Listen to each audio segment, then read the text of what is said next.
Saya dulu Kristen, terus ke Buddha, lalu ke Islam. Sebagian orang akan berpikir bahwa saya nggak konsisten, saya cuma coba-coba dan sebagainya. Itu nggak apa-apa ya, karena setiap orang berhak menilai. Nah, di sini saya mau jelasin kenapa saya melakukan hal tersebut. Bagi saya, agama itu bukan sekedar status. Bagi saya, agama adalah jalan hidup yang akan menentukan arah tujuan hidup saya.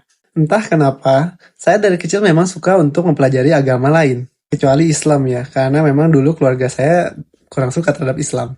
Saya bisa pindah dari Kristen ke Buddha pun karena saya tertarik mempelajari agama lain. Begitu saya mempelajarinya ternyata cocok sama saya. Ya udah, saya pindah. Kenapa harus cocok?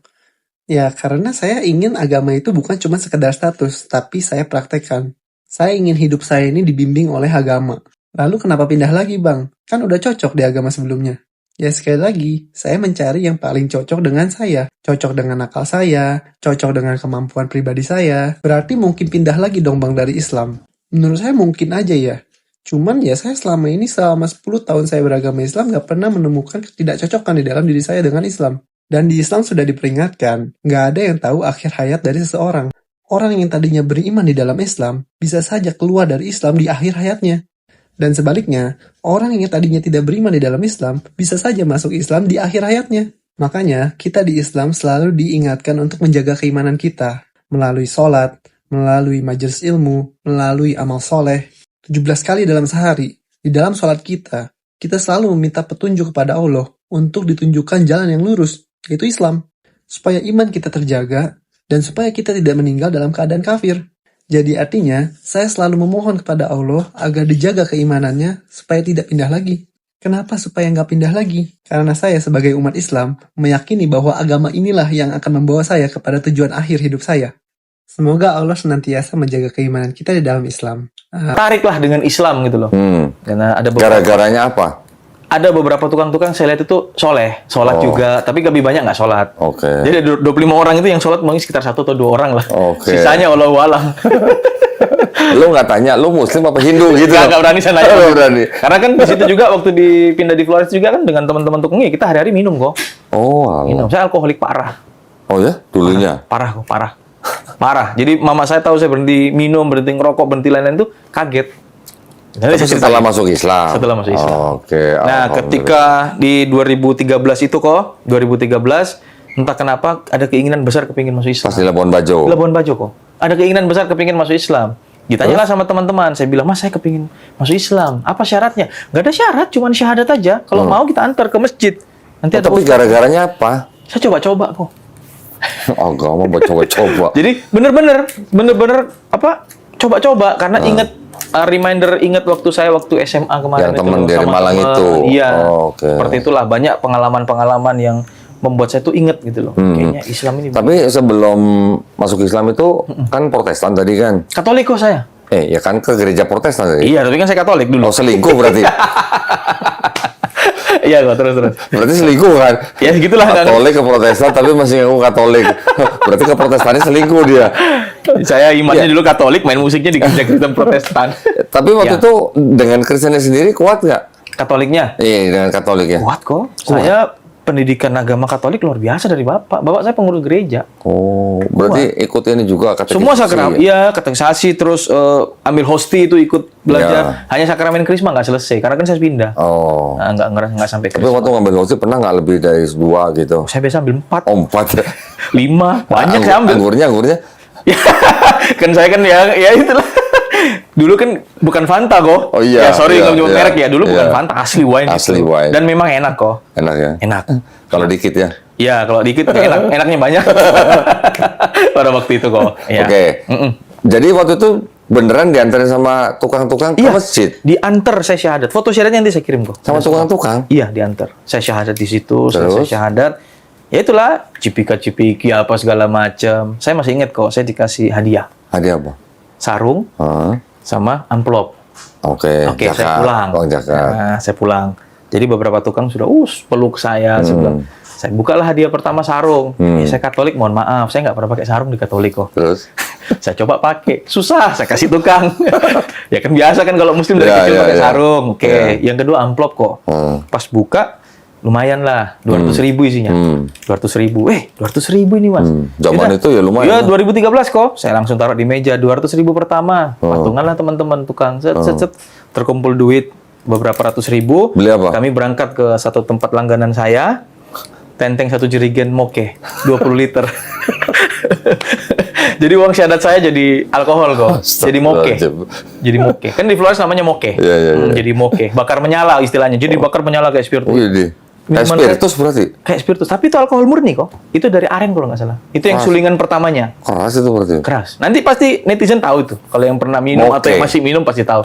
Orang Flores pasti tahu. Moke namanya. Labuan Bajo. Saya beli satu jerigen 20 liter kok. Buset. Jadi uang syahadat saya jadi. Dan habis syahadat kita mabuk. Astagfirullahaladzim.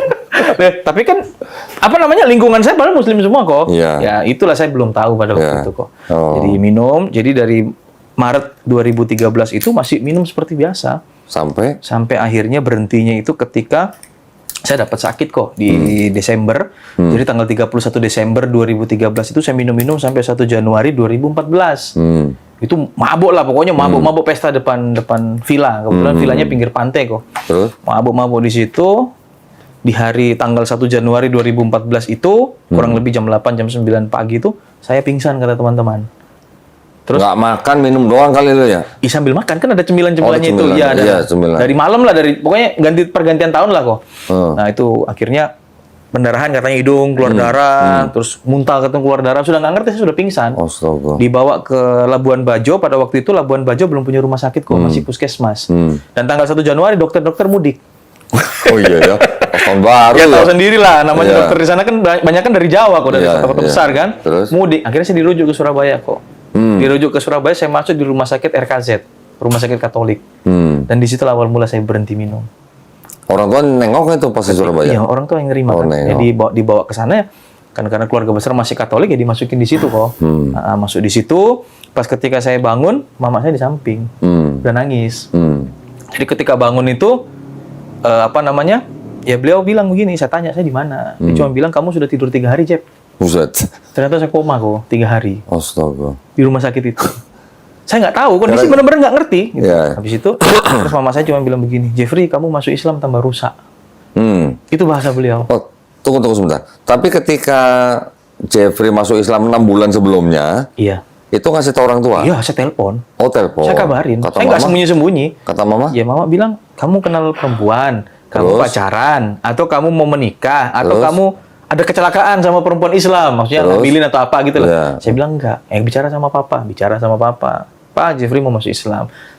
Wah, kenapa masuk Islam? Kenal perempuan sama gitu lah kurang lebih. Tapi beda lah laki-laki sama perempuan kan. Bapak saya udah naik suaranya, langsung wah keluar kebun binatang tuh. Ya saya bilang ya sudah pokoknya Bapak nggak apa-apa yang penting saya kasih tahu. Oh. Dan Tapi itu ngasih tahu orang tuanya sebelum syahadat. Sebelum syahadat, Oke. saya kabarin dulu. Habis udah tutup telepon baru saya berangkat ke masjid. Oke. Saya di Labuan Bajo, orang tua di Surabaya. Oke. Habis dari situ ya sikap bapak saya langsung diputus saya dianggap mati apa segala macam lah intinya nggak ada gitu. Seperti itu kok. Tapi waktu masuk rumah sakit di Surabaya, nengokin nggak Bapak? Ada. Oh, nengokin. Datang semua, datang. Gitu. Jadi akhirnya di rumah sakit itu mama saya bilang begitu, terus dia tinggalin saya kok. Saya di kasur sendirian kok. Nangis saya. Langsung spontan saya bilang, "Ya Allah, saya mau tobat. Saya mau berhentilah," saya bilang. "Saya mau berhenti semua, saya mau tobat ya Allah. Saya mau lepas semua alkohol lah, rokok, obat, saya mau lepas semua," kok saya bilang. Dan dari situ Allah kasih kekuatan. Tapi sakit dulu kok. Disentil dulu ya. Aduh. Ya dibersihin dulu ya. Akhirnya itu mama ngurusin saya kok hampir 6 bulan. Merinding saya kalau cerita. 6 bulan. Iya, liver saya bengkak. Di rumah sakit apa? Enggak, bawa udah pulang ke rumah. Jadi rawat di rumah, Rawat liver jalan. saya bengkak. Liver bengkak kok. Terus jantung saya bermasalah.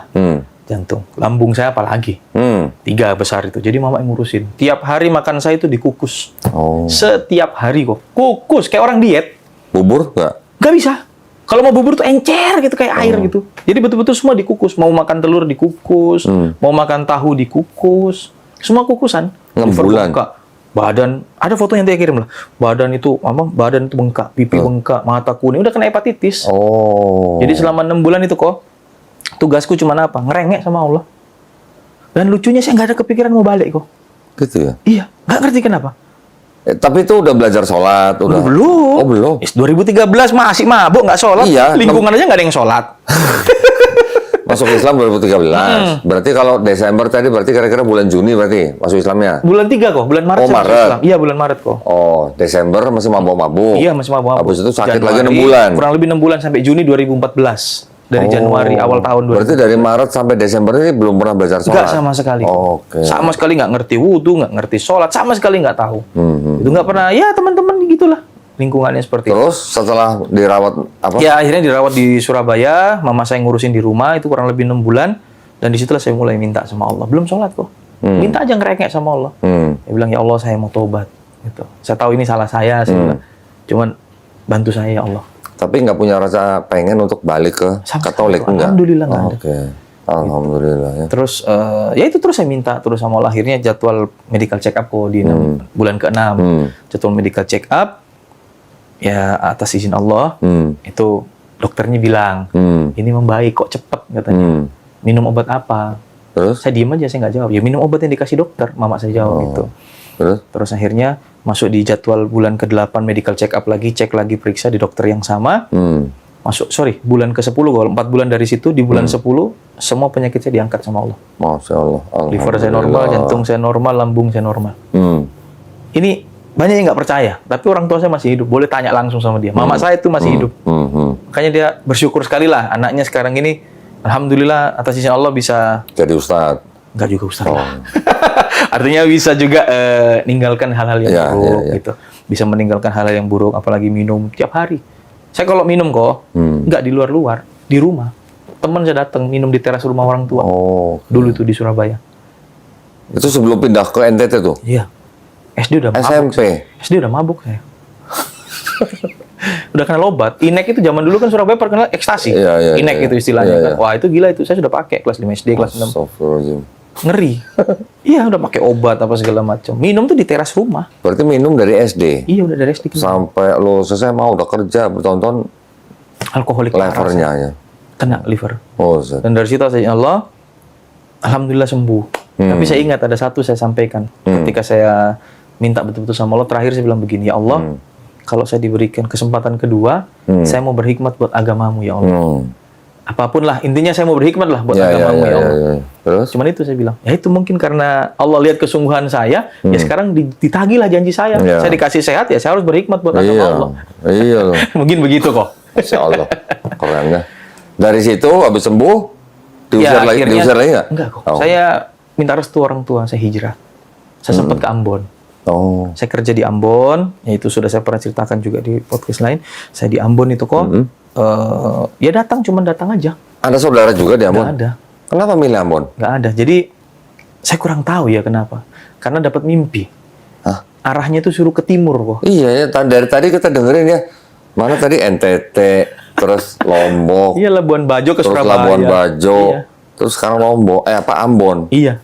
Saya pernah di Ambon. Ke timur terus berarti? Iya. Entah di mimpi itu ketika saya sudah sembuh, saya pelajaran pertama yang saya lakukan sholat itu kok sholat tahajud. Saya nggak sholat fardu yang lain, nggak tahajud tok. Kenapa? Karena saya baca di buku itu seperti anak panah yang tidak meleset kan. Jadi saya bilang, ini saya mau tobat ini bagaimana caranya saya tahajud tok ini. Pokoknya nggak tidur kok. Habis tahajud baru tidur. Oke. Nggak subuh, nggak zuhur, nggak. Kalau nggak tidur tahajud itu bukan tahajud namanya. Ya takutnya kan ketiduran. Iya. Ya daripada nggak bangun. Iya namanya qiyamul lail itu Ya, mah. terserah lah pokoknya. Pada waktu itu nggak ngerti. Iya. Tabrak-tabrak aja lah intinya. Nah dari situlah akhirnya saya dapat mimpi hijrah ke Ambon. Nah di Ambon itu ternyata susah hidup saya. Susah Enggak, sekali. kenapa milih Ambonnya nggak tahu? Nggak tahu. Saya nggak tahu. Intinya saya ketika sampai di Ambon itu betul-betul diuji lagi sama Allah. Cuman yang menguatkan saya kok itu ketika saya lihat kubah Masjid Raya Al-Fatah. Di mimpi itu kubah itu yang muncul di mimpi. Akhirnya saya tidur di situ di teras masjid. 2 minggu. Hah? 2 minggu. 14 hari kok. Itu kalau insya Allah itu nanti kalau ini tayang pasti banyak yang komentar. Pernah lihat saya di masjid. Oh ya, Masya Allah. Serius kok. Tunggu sebentar. Itu tadi dari Surabaya setelah sembuh dari sakit ke Ambon. Iya. Itu maksudnya dalam rangka mau kerja atau apa? Nggak tahu. Hati aja bawa ke sana. Nggak ada kerja di mana saya kok. Terus nggak dibawain duit gitu? Iya, modal dari mama. Modal dari mama aja? Ada, dari modal. Nggak banyak, cuma berapa juta. Terus mau modal mau buat apa maksudnya? Iya, nggak tahu. Pokoknya minta restu aja mau. Itu umur berapa waktu itu? Saya kelahiran 92 kok. Hitungnya 2015 berarti berapa? Ke Ambon saya. Tidur di teras Masjid Raya Al-Fatah. Serius. Terus akhirnya berapa lama di Ambon? 14 hari di situ. Akhirnya ada satu kisah ini. Saya belum pernah cerita di mana-mana. Jadi ada satu kisah kok. Ketika saya tidur di Masjid Raya Al-Fatah itu, masuk di Jumat pekan kedua kalau saya nggak salah. Ya, Jumat pekan kedua, khotibnya itu menjelaskan persoalan sedekah. Saya dengar tuh. Masa ini sedekah berkali-kali lipat Allah mau ganti kan? Kayaknya enggak ini. Saya tes kok. Asar. Jadi di Ambon itu ada orang, ya mohon maaf, dia cacat kok, nggak punya kaki. Ya, jadi Cisalutut. Dia itu selalu saya perhatikan nyebrang dari depan arah masjid itu lorong ada jalan baru namanya, jalan baru depan Masjid Raya Al-Fatah itu jalan baru. Dia nyebrang Ke arah masjid. Terus? Dan tidak mau ada orang yang angkat. Dia mau nyebrang sendiri, ngesot-ngesot lah intinya. Dia ngesot-ngesot nyebrang sampai naik. Nah ketika selesai sholat asar hari Jumat itu, beliau mau pulang, saya tahan. Pak, Assalamualaikum. Waalaikumsalam. Pak, saya mau bicara sedikit, Pak. Apa? Pakai logat Ambon kan? Beta ini ada rezeki sedikit ini. Saya kasih lah dia uang. Gue kasih, dia lihat, dia ketawa. Saya diketawain sama itu bapak. Bilang apa? Dia bilang gini, Bapak OC ini kasih beta doi. Buat apa kok kasih uang saya? Pakai logat Ambon kan? Beta lihat ini OC yang lama tidur di masjid. Terus? Saya bapak kasih beta doi, dia bilang. Beta lihat saya tidur terus di masjid ini. Ini sudah berapa minggu saya tidur di masjid. Sudah Pak, niat saya sedekah. Jangan, enggak usah. Buat saya yang butuh. Kau yang butuh, dia bilang. Enggak usah. Kenapa? Saya paksa. Dia terima kok. Dia terima. Tapi dongkol saya. Kenapa saya dongkol? Begitu di pelataran Masjid Al-Fatah itu ada kotak-kotak infak. Dia masukin duit di situ. Masya Allah. Saya bilang, kurang ajarin orang tua ini. Saya kasih dia kasih masuk situ. Nah, akhirnya sudah. Pergi dia. Terus? Pergi enggak lama. Saya baca-baca buku. Saya baca-baca buku kan. Baca-baca buku, ada orang sholat. Udah terlambat, udah jam 5 sore. Sholat, pakai baju PNS kok. Baju PNS lengkap. Tinggi besar, hitam orangnya. Sholat dia. Selesai sholat, dia duduk sebelahku. Ajak ngobrol. Ngobrol, kenalan. Namanya Pak Ahmad. Oh ya, saya Jeffrey dari mana? Ngobrol-ngobrol lah. Saya ini begini. Oh, mualaf. Oh ya, tidur di sini. Iya, sudah berapa lama? Sudah mau 2 minggu, Pak. Makan? Nggak makan. Anda nggak makan kok. Wallahi Anda nggak makan. Demi Allah. Minum air keran masjid itu. Jadi saya beli itu DKM tahu ada yang tidur gitu nggak dikasih makan. Saya nggak ngerti kenapa kok. Tapi saya bersyukur DKM nggak bantu saya pada waktu itu. Saya bersyukurnya di situ. Jadi saya hidup itu bertahan dengan air botol mineral yang 1,5 liter. Habis saya refill di keran. Tola-tola celing-celing nggak ada orang isi lagi. Jadi pura-pura air minum. Terus kalau lapar kok, saya keluar ke masjid itu ada pagar kan, ada trotoar kan. Depan itu ada warung makan. Ada warung makan, tiap hari bakar sate kok. Jadi kalau lapar, saya duduk, saya minum air cium asapnya. Asli kok. Sampai berapa hari kan? 14 hari kok. Di masjid itu 14 hari. 14 hari nggak makan? Enggak. Tapi minum terus? Kurus. Kurus. Ini udah bagus ini badan. Dari situ kok, akhirnya ketemulah Pak Ahmad itu, ngobrol-ngobrol. Diajak saya sempat takut. Kemana? Diajak, dia carikan kos-kosan. Akhirnya naik bonceng motor kok. Motor laki dia. Bonceng kita seret. Lewat satu tempat namanya Amaci, air mata Cina. Perbatasan. Iya, ada namanya air mata Cina. Ada air mata ya, Cina. Jadi perbatasan itu antara daerah Kristen dengan daerah Islam. Jadi dicari kos-kosan situ. Pas turun, dilihat, mau di sini. Saya terserah Bapak kasih di mana saja, saya terima, Pak. Dia lihat, kurang bagus ini karena lantainya belum detail kotor lah, kumuh. Ikut lagi, naik, muter lagi kita, balik ulang ke arah masjid. Dia mampirin saya ke depan warung kok. Warung Munir namanya, depan Masjid Raya Al-Fatah. Warung Munir. Mampir di situ, ternyata bapak ini langganan catering sama beliau. Dari kantor-kantornya kan. Ini dikenalin, Mama nih, Assalamualaikum, Mama nih. Rahimahullah, sudah meninggal beliau, ibu itu. Mama nih, ini saya mau kasih rezeki. Apa itu?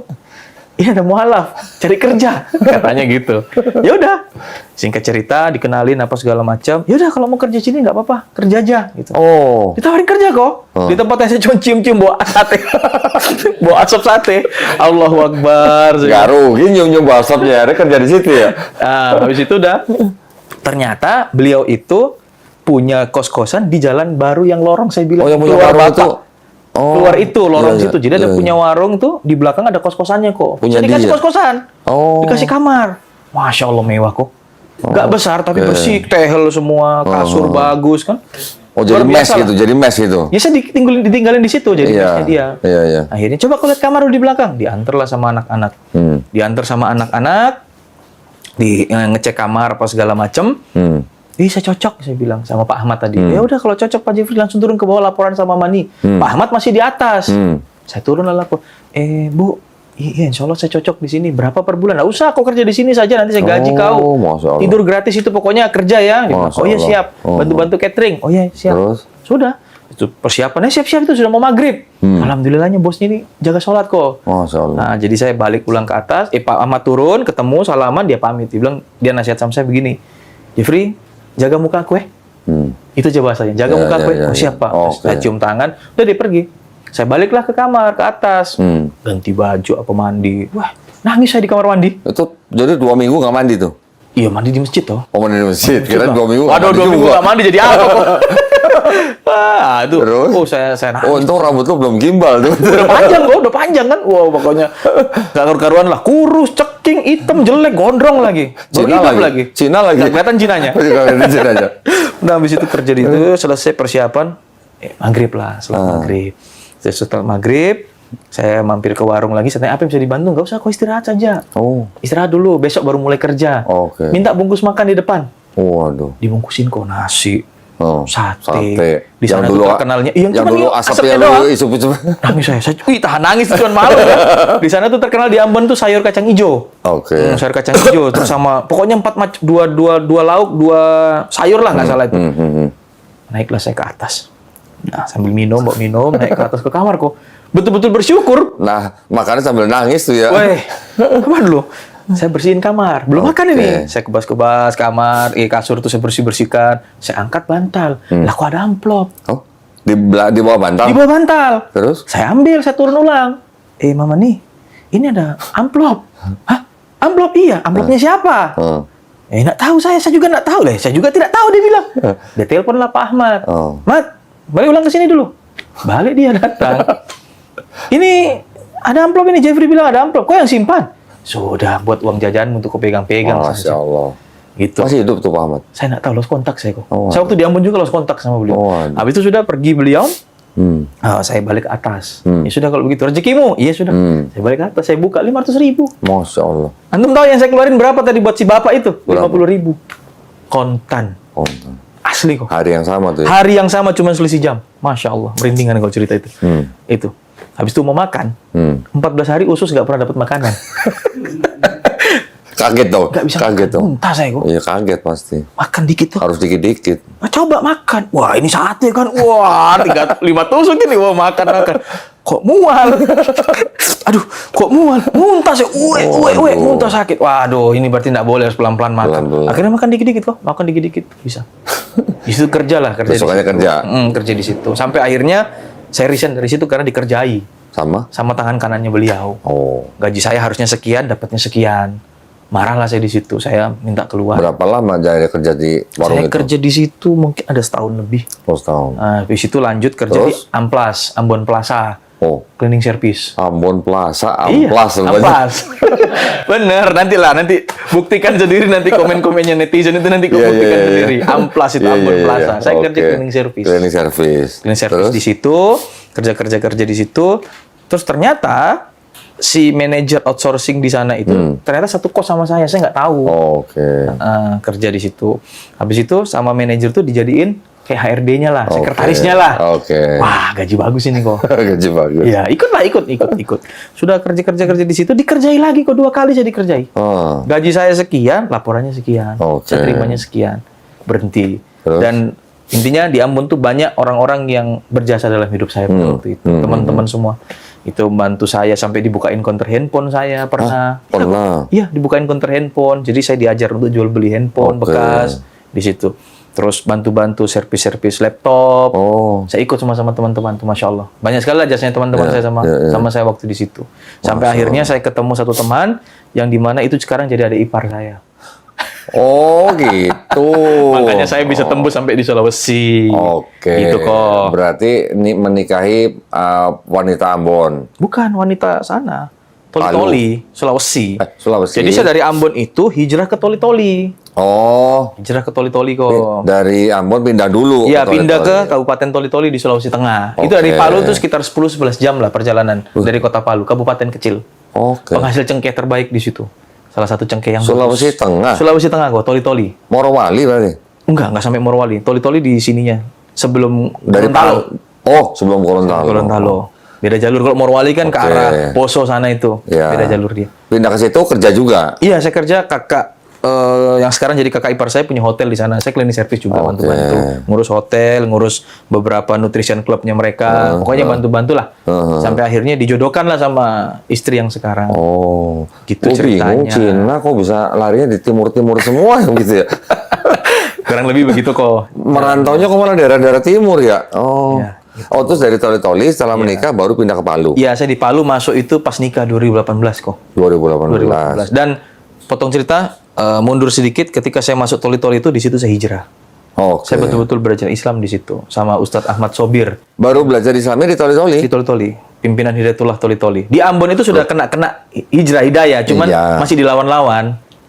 Lah, Nggak tapi mau waktu tidur di masjid, emang nggak ikut sholat? Ya ikut sholat, ikut aja. Oke. Tapi kan nggak ngerti maksudnya tata cara yang benar, apa itu takbir, Bacaan ihram, sholatnya? bacaan sholat kan nggak tahu. Loh, oh berarti cuma ikut gerakannya Ikut aja? gerakan, wudhu aja kan kalau lihat wudhu yang airnya keran gede ikut gede, ntar ada yang kerannya kecil ikut kecil, ada yang satu kali, ada yang 3 kali 3, yang ikut aja. Oke. Itu betul-betul nggak ngerti sama sekali. Berarti nggak ada Nggak ada pembinaan pembinaan ya? sama sekali, sama sekali nggak ada. Gitu. Akhirnya ngerti itu ya itu, oh bisa wudhu bisa 1 kali, bisa 2 kali, bisa 3. Oh begitu. Saya Oh, jadi belajar Islamnya di benar-benar Toli-Toli setelah kok. di Toli-Toli. Iya di Toli-Toli itu sama. Sebelum menikah, setelah menikah? Sebelum menikah. Sebelum. Saya belajar di situ, belajar ngaji di situ sama Ustadz Ahmad Sobir, pimpinan Hidayatullah Toli-Toli. Oke. Dibimbing sama beliau. Saya masih sempat debat sama beliau. Itu Debatnya persoalan ini, Nabi Muhammad. Kenapa? Saya dari awal syahadat, saya nggak terima Nabi Muhammad. Maksudnya nggak terima Karena gimana? saya masih membandingkan dengan Yesus. Oh, Saya bilang sama Ustadz itu begini, Ustadz, saya itu baru masuk Islam 2013. Tapi baru 2017 ini saya ingin belajar lebih serius. Tolong bantu saya. Yesus itu mujizatnya banyak. Bisa sembuhkan orang sakit, buta, bisa melihat, lumpuh, bisa jalan, sampai yang ekstrim mati bisa bangkit kembali. Nabi Muhammad mujizatnya apa? Iya, saya tanya gitu. Dia cuma senyum. Ingat nggak jawabannya apa? Ingat. Oh. Dia senyum. Dia ambilin 1 buku kok. Quran. Ini, Quran dikasih. Ulang baca. Quran terjemahan. Baca ya? Iya. Namanya kita kan bodoh. Buka Quran kan belum tahu kok. Kayak buka buku biasa, yang kebaca Anas dulu. Dari belakang. Terjemahan dari belakang ini, oh manusia apa ini, baca lagi. Oh ya baca. Terus sampai ke depan. Sampai Al-Fatihah. Sampai Al-Fatihah kok. Saya habis. Tuntas seminggu saya baca habis. Oke. Nah ternyata saya banyak dapati, ya koreksi saya kalau salah. Ternyata saya banyak dapati ternyata isi-isi Al-Quran itu ya penyempurnaan dari kitab-kitab saing dulu. Saya baca-bacanya lah, gitu toh. Akhirnya ketemu Ustadz, saya diskusi lagi. Ini Ustadz, saya sudah selesai, kembalikan. Oke, apa yang kau dapat? Oh begini. Oh ya, kau baca betul ya? Iya saya baca Ustadz, sesuai perintah. Terus? Diam dia. Terus saya tanya, jawabannya mana? Ketawa dia. Yang kau bawa pulang, yang kau sudah baca, Iya. yang bisa kau pegang, itu sudah mujizat Nabi Muhammad. Iya.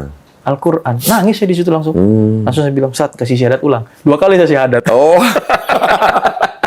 2017 saya syahadat kembali kok. Oh, di Toli-Toli. Di Toli-Toli. 2017. Iya, 2017 saya syahadat kembali.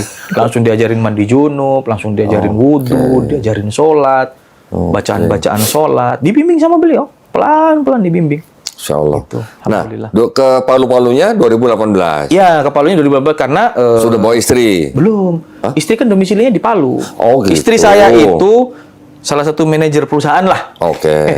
Swasta. Manajer. Jadi sempat main ke Toli-Toli, dinas ke Toli-Toli, saya yang antar jemput. Ini memang mereka ini punya siasat, memang mau kasih jodoh memang ini.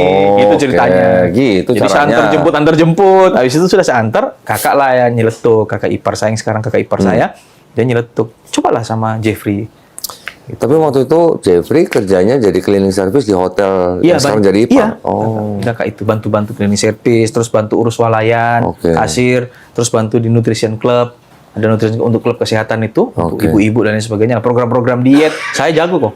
Oh gitu ya. Mau diet, mau besar, mau ke kurus naik gede ke kecil bisa saya. Oh gitu bisa. Iya, bisa ngitung makan, Mel? Nah, boleh tanya Jeffrey. ngitung porsi kalori makan orang, ada timbangannya, indeks massa saya bisa hitung. Oh bisa? Iya, belajar saya diajarin sama kakak ipar loh. Di sekolahin sampai di Jakarta sini. Itu bisa buat nyari duit itu? Bisa harusnya, cuman takut saya. Oh, takut. Karena lawannya kan perempuan semua. Ya. Salah dikit Ada emak-emak semua ini. salah dikit bisa dilaknat itu. Iya, bukan cuma itu kok, takutnya jatuh hati gimana? Itu yang bahaya kok. Setelah itu 2018 pindah ke Palu, Iya. akhirnya Saya nikahnya di Palu 2018. Saya nikahnya di Palu kok. Oke. Nikahnya di Palu 2018. Jadi ta'aruf sama beliau itu cuma sekitar 3 bulan. Oke. Saya cuma sampaikan kalau memang mau serius, ayo kita serius. Saya nikah 26 tahun. Istrinya Terus? di atas umur. Oke. Terus di Palu akhirnya jadi kerja apa? Ojek. Oh, Gojek. Tukang ojek saya. tunggu sebentar. Istrinya manajer di perusahaan. Iya. Suaminya ojek. Iya, saya antar dia ke kantor dulu, motornya saya pinjam buat ngojek. Masya Allah. Nah, itulah luar biasa istri saya. Nggak malu dia. Keren. Luar biasa. Keren. Dia dukung saya sampai sekarang, Masya Allah. Jarang loh itu. Jarang sekali kok. Jarang itu. Dan saya kan sebelum nikah saya bilang, saya ini kan kerjaku masih kanan kiri serabutan lah, yang penting halal saya kerja. Dia cuma bilang begini sama saya, selama kau kerja halal, saya temani kau. Saya nggak butuh uangmu. Saya butuh bagaimana caramu mendapatkan rezeki tersebut. Halal, kasih makan saya. Kalau tidak halal, jangan. Itu aja bahasanya. Dan bahasanya, itulah kurang lebih. Tapi kan selama dia jadi manajer, Jeffrey jadi suaminya, penghasilan Jeffrey kasih ke istri. Iya. Gaji istri, Saya nggak ganggu. tetap istri Iya, kan? saya nggak ganggu sama sekali. Saya hidupin dia. Keren. Pokoknya untuk makan lah, dia bilang untuk makan aja, nggak usah pusing yang lain. Pokoknya untuk makan kau biayai saya. Ya, ya. Itu. Ya saya numpang di rumah istri juga. Iya kok, serius waktu itu. keren. Alhamdulillah. Jadi, Jarang itu istri begitu. Alhamdulillah. Jarang. Kita alhamdulillah. Terus mertua juga support. Alhamdulillah. Mertua juga tahu. Yang penting kau kerja, Nak. Bukan kau tidur-tidur. Kalau kau tidur-tidur saya usir. Iya. Gitu. Cuman pesannya beliau begini sama saya, mertua itu bagus sekali pasnya. Kalau kau sudah tidak suka istrimu, kembalikan ke saya. Oh. Baik-baik, jangan kau pukul. Kembalikan. Bagaimana kau datang baik-baik sama saya, kembalikan dengan cara baik-baik. Saya jawab. Tapi orang tua istri tuh di Palu tuh di Toli. Di Palu, sebelah rumah, dekat rumah itu. Oke. Bapak mertua saya sampaikan seperti itu kok. Saya jawab, saya tidak punya niat untuk kembalikan anak bapak. Saya nggak punya niat. Selama dia mau ikut aturan Islam, ikut syariat Islam, saya ajarkan dia syariat Islam, dia mau ikut, tetap sama saya. Masya Allah. Tapi kapan dia melanggar, dia tidak mau manut sama saya, pasti saya kembalikan. Cuman itu aja. Alhamdulillah. Enggak, tapi yang saya bingung itu orang tua istrinya Jeffrey itu kok mau ya? Ya, saya nggak tahu ya. Udah Cina, mualaf, Tatoan, nggak punya kerja, kurus, hitam, nggak ada kerja. tatoan, kurus, hitam. Pokoknya komplit jelek kok, jelek banget saya dulu itu. Hitam banget jelek. Nggak, orang- saya kakek juga dia mau. Mertuanya tuh Saya nggak tahu. Nggak tahu ya, Masya Ya Allah. mungkin dari adik ipar mungkin tahu sepak terjang saya di Ambon seperti apa, karakter saya seperti apa. Mungkin dari situlah keluarga percaya kan, karena kan saya dengan adik ipar saya yang di Ambon ini dekat. Gitu. Pelan-pelan hijrah saya setiap Jumat mulai sholat di masjid. Dulu kan Jumat itu kan belum azan kedua kita belum ke masjid. Alhamdulillah bertambah saudara kita masuk Islam dari Cinis. Ada paksaan ataupun tekanan kepada Bang Andi untuk mengucapkan dua kalimat syahadat. Tidak ada paksaan dari pihak manapun dan ini semua dari diri saya sendiri. Dari keinginan diri sendiri. Alhamdulillah disaksikan oleh yang lain juga bahwa Bang Andi tidak ada paksaan dan tekanan untuk mengucapkan dua kalimat syahadat. Selanjutnya yang ingin kami tanyakan Bang Andi, orang tua masih lengkap semuanya? Masih. Ayah ibu masih? Masih. Saat ini masih dalam keyakinan yang sama, udah? Iya, udah. Baik, maka kami mewakili Masjid Kapal Munzalan setelah nanti Bang Andi Sanjaya mengucapkan dua kalimat syahadat, hubungan antara Bang Andi dengan kedua orang tua harus tetap dijaga, antara hubungan anak dan orang tua. Walaupun sudah berbeda keyakinan, cuma selaku anak masih wajib berbakti kepada kedua orang tua. Selanjutnya Bang Andi, apakah Bang Andi siap untuk meninggalkan ritual ibadah di agama yang lama? Ya, saya sudah tinggalkan ritual ibadah yang lama saya. Apakah Bang Andi bersedia untuk terus belajar dan melaksanakan ibadah di dalam agama Islam? Ya, saya sangat bersedia. Baik, nanti setelah ikhlas syahadat silakan cari guru, cari yang bisa mengajari. Tapi pesan dari kami, belajar kepada kitab suci Al-Quran. Orang hanya sebagai perantara, karena orangnya mungkin salah, tapi kitab sucinya tidak mungkin salah. Gimana dia? Baik, sekarang kita ikhlas syahadat. Nanti silakan ikutin. Setelah saya ucapkan, silakan ikutin sampai nanti prosesinya selesai. Itu dia. Baik.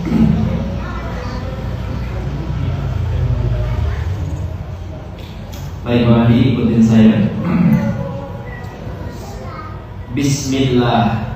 Bismillahirrahmanirrahim. Ar-Rahim. Ashhadu Asyhadu alla alla ilaha ilaha illallah illallah wa ashhadu wa asyhadu anna anna Muhammadan Rasulullah. Rasulullah. Aku bersaksi bahwasanya tiada Tuhan selain Allah,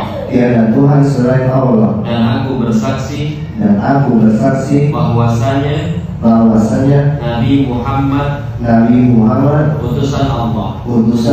Masya Allah. Takbir. Allahu Akbar. Alhamdulillah, selesai prosesi